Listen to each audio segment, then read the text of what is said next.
Hello and welcome to another edition of the RotorHub International podcast that's presented by me. My name's Gideon Ewers. I'm the editor at RotorHub International. Joining me today is Lisa Zumkeller. Now, Lisa is flying remote far north longline operations in Canada, and also in the wintertime, she flies HEMS missions. So, a fairly rounded piloto. She's also active in Whirly Girls too. So she's got some thoughts about things right across the helicopter spectrum. So today, Lisa and I are just talking helicopter people stuff. Lisa, thanks for spending the time on your reserve day when you could probably be doing things far more useful than talking to me.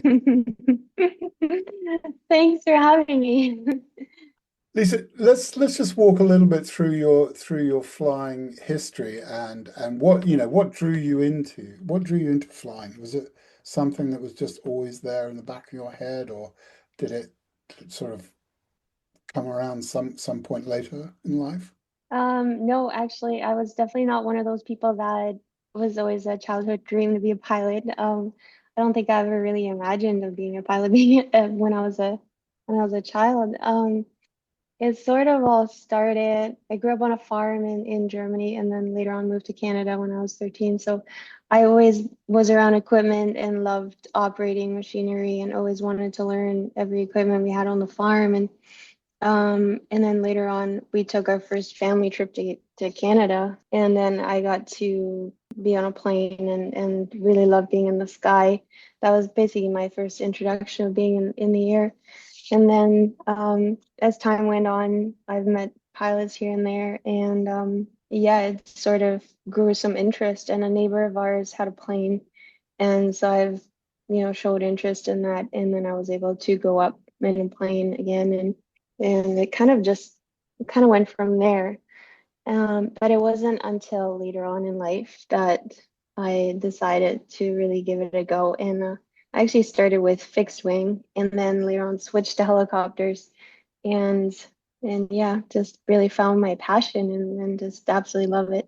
Yeah. So what was the thing that having started that voyage in fixed wing, what was it made you, switch? I mean, my excuse, having spent a long time in fixed, was I got a job editing a helicopter magazine, so I kind of had to switch to rotary. I kind of wish I'd done it a lot sooner, but that's another story. This is all about more about you and me. What was the change, that made you think, no, helicopters are for me?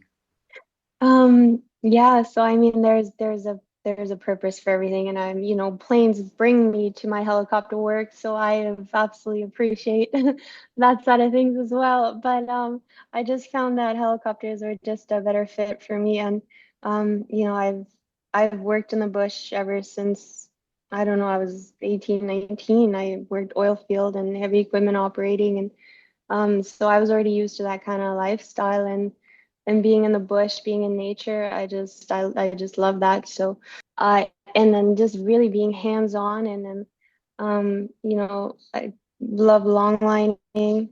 So it's just really hands-on, getting to really fly a machine and being like in tune with that aircraft and yesterday actually last night I just kind of explained this to my clients too. It's like really it's like building a relationship and yeah, it's like it's building a relationship with your machine in a way. It's like you're learning its limits, you're learning how it talks to you. So you just gotta listen and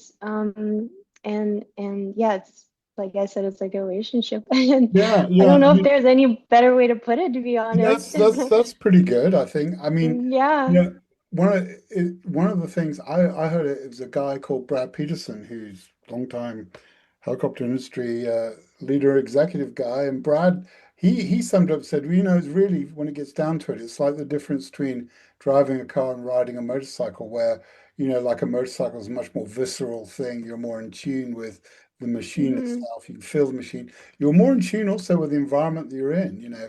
Hmm. And I get that because, for me, when the think about fixed wing flying, which is, the earth and everything, it's kind of a bluey, greeny smudge down at the bottom of the windscreen. Hmm. It's much Yeah. more, involved Mm. in the planet. type of Yeah.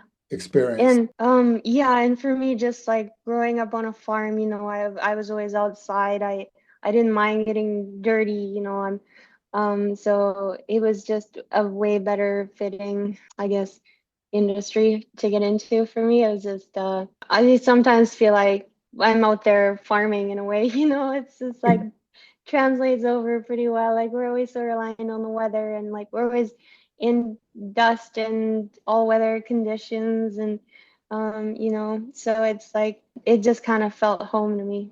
Sure. Yeah.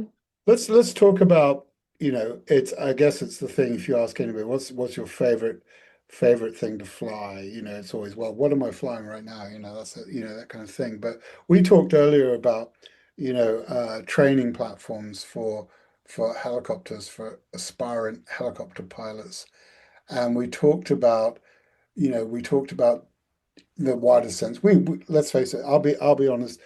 Lisa and I were talking about the Flight School Next program, and we were talking about platforms and things like that. And you've got some pretty strong views about what makes a great training helicopter, right? Yeah, I mean, like through my training, I had 100 hours on a Bell 47 because that was basically the cheapest thing I could afford, um, and so Bell 47 two-seater, made in 50s, 60s, and it doesn't have a governor or anything like that, and manual carb heat, and so you really looking back, I think it was a great way to learn how to fly a helicopter and then really like, throttle control and just learning how to listen to the helicopter and matching RPMs and stuff like that. So, like we talked about the Jet Ranger, getting a few 100 hours on a Jet Ranger when you first start flying, you learn a lot of power management and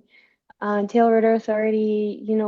Sometimes you really can't land a Jet Ranger unless you're into wind. So, yeah, you really kind of learn the ins and out of flying, and it trains you how to fly fairly well, and then later on, that's always going to be in the back of your mind.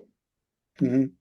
And just an interjection, if um, anyone at Bell's listening, Lisa can be signed up as a spokesperson. Yeah, but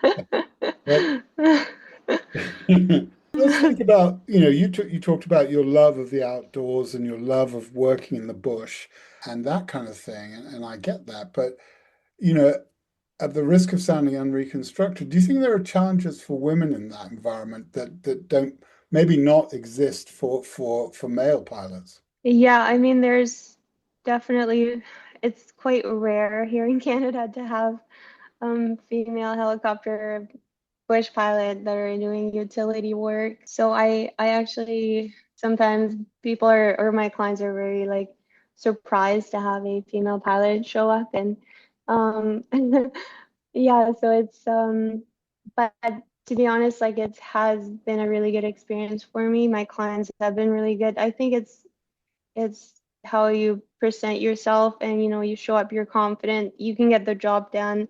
And yeah, it's pretty good.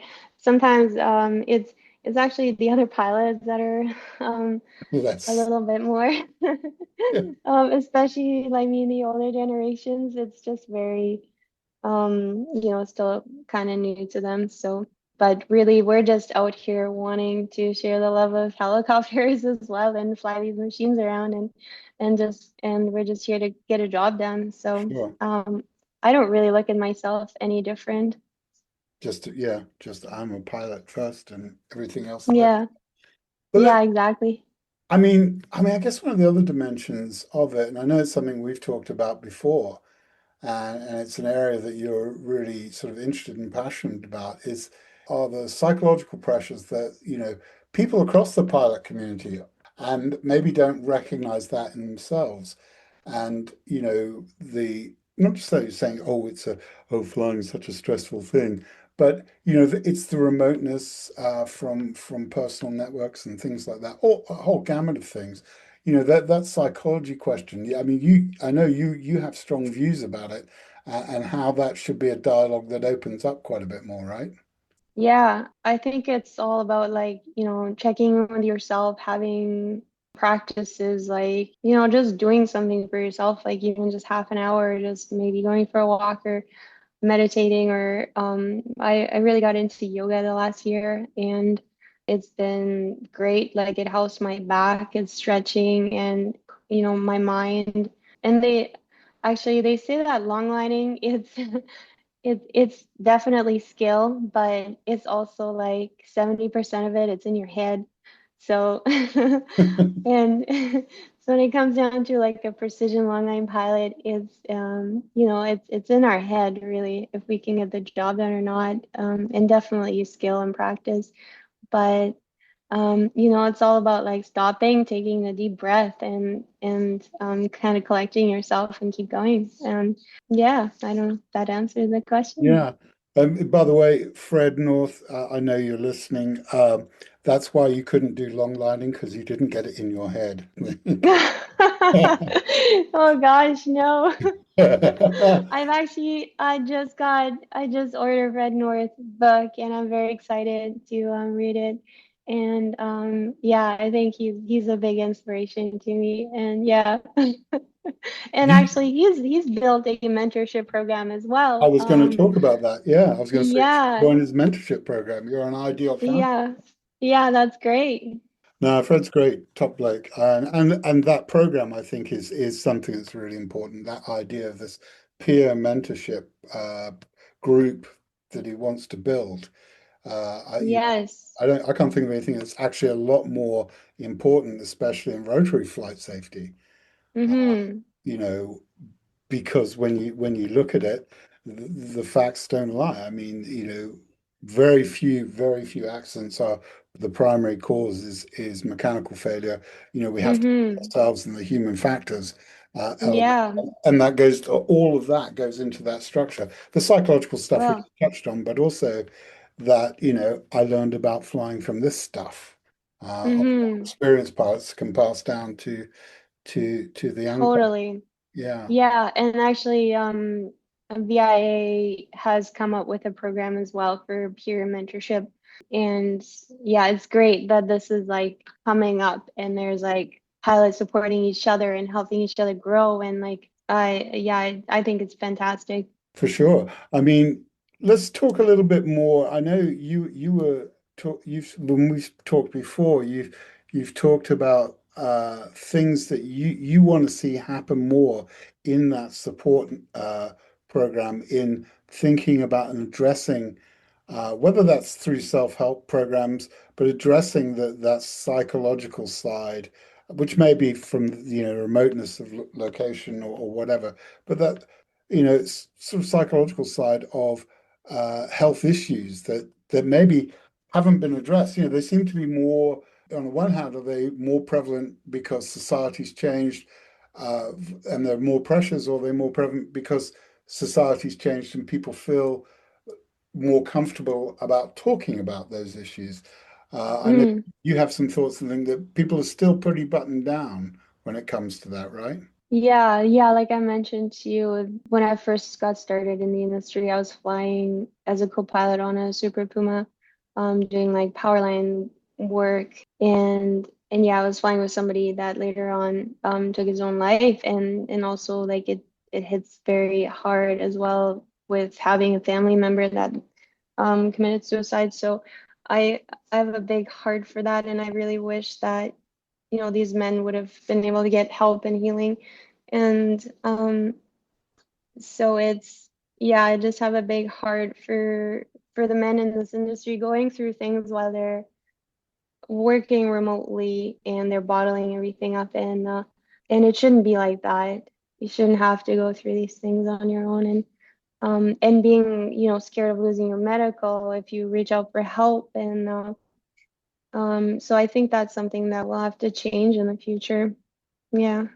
For sure. I mean, one of the things, we talked about, sort of risk assessment structures and, how to get around or solve the problem of, we call it the don't be a princess. Of course, you can go for, uh, those things and having that honesty and, maybe not just in the mental health side, but just in looking at what you're being asked to do on a daily basis. And, having that mindset of saying it's okay to say, no, I don't think so, not today. And I'm not talking about necessarily a mental health issue, but it might be the prevailing conditions or a whole slew of other things. It's just there are some days, because we all know we've had days when we really should have stayed on the ground and we had a voice in our head saying this doesn't really look right, but we still went and did it, right? Totally, yeah. Yeah. Yeah.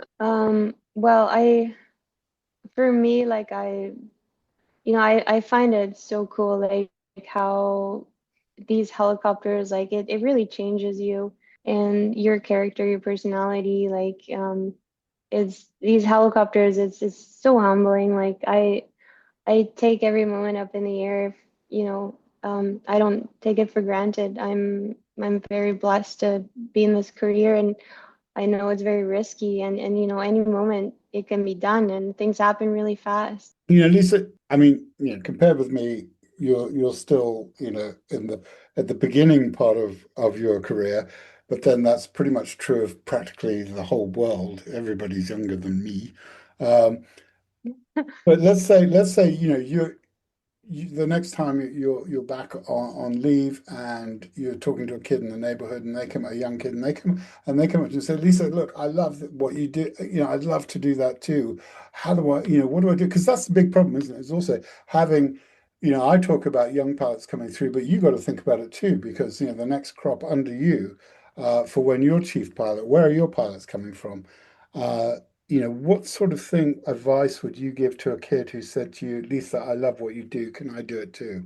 I mean, this kind of career is not for everyone, and it definitely, like, I always thought, anyone could do it, but you definitely do have to have like feel for machinery, and your the lifestyle is a big one, and you really have to have a passion for helicopters. Otherwise, I think you're not going to make it. You're going to get challenged, and Yeah, you need that passion to make it through those challenges and hard times, and yeah, you really have to figure out that is a passion of yours, a big passion.